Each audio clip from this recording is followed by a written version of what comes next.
de 1958 voit l'entrée en vigueur des traités européens instituant le marché commun et Dans des domaines comme le domaine économique. C'est cela, leur rêve. Sauvegardant leur identité culturelle.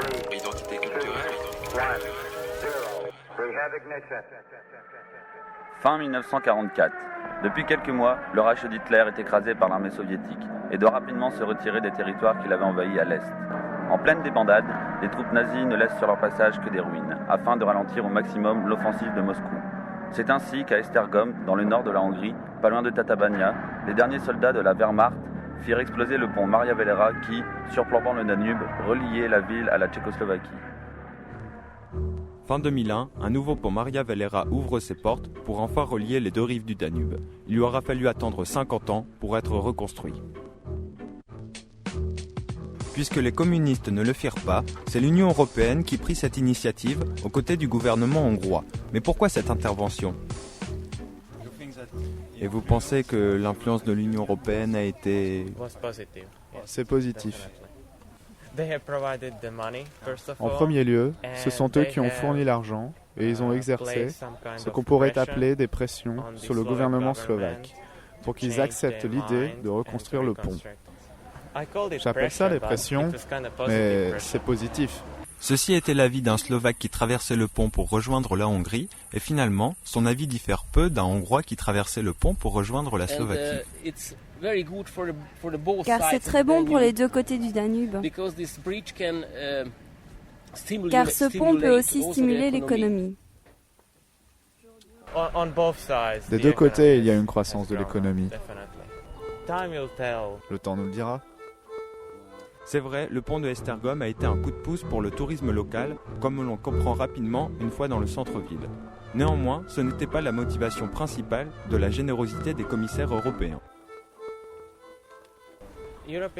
Certains disent que l'Union européenne, ce n'est que de l'économie, mais ça concerne aussi les cultures, les traditions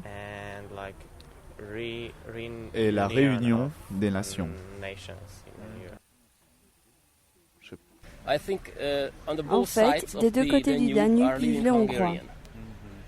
Et ils souhaitent qu'ils puissent communiquer entre eux.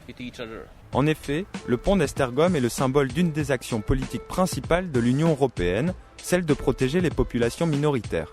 C'est pour rapprocher les Magyars de Hongrie et de Slovaquie que ce pont a été construit, et c'est pour cela que les Slovaques ne le souhaitaient pas.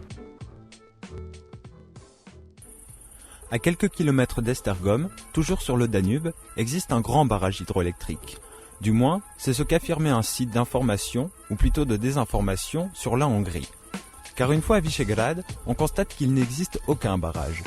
Un peu déçu, on essaye de comprendre pourquoi les cartes elles-mêmes indiquent ce barrage, alors qu'en réalité, il n'y a de construit qu'une petite digue, à peine plus grosse qu'une queue de cerise, derrière laquelle on pourrait à la limite installer un port de plaisance, mais sûrement pas de quoi alimenter la Slovaquie en électricité.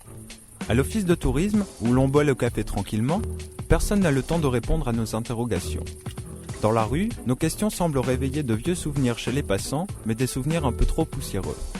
Enfin, un type sympa nous parle, dans un anglais fastidieux. Il nous offre une clope, nous ne sortons pas notre micro. Trop jeune quand cette affaire aurait commencé, ce type nous raconte qu'il était question de construire un gros port de plaisance ici, à Visegrad, et un autre sur la rive slovaque du Danube. Ceci, toujours d'après lui, parce que l'Union européenne souhaitait, et souhaite toujours d'ailleurs, rendre le Danube navigable et augmenter le tourisme. Pourtant, du côté hongrois, de grosses manifestations eurent lieu pour protéger l'environnement. Car, souligne-t-il, rien que la construction de cette petite digue queue de cerise n'a pu aboutir qu'au bout de 4 essais, les 3 premiers ayant fini en éboulement de terrain. Aujourd'hui, il y a un beau petit port chez le voisin slovaque et rien du côté hongrois. Slovakia is ready to integrate European Union, affirme-t-il. Tout ça, c'est bien joli, mais l'histoire de l'électricité alors ? No, only for ships, dit ce type sympa en rallumant une clope.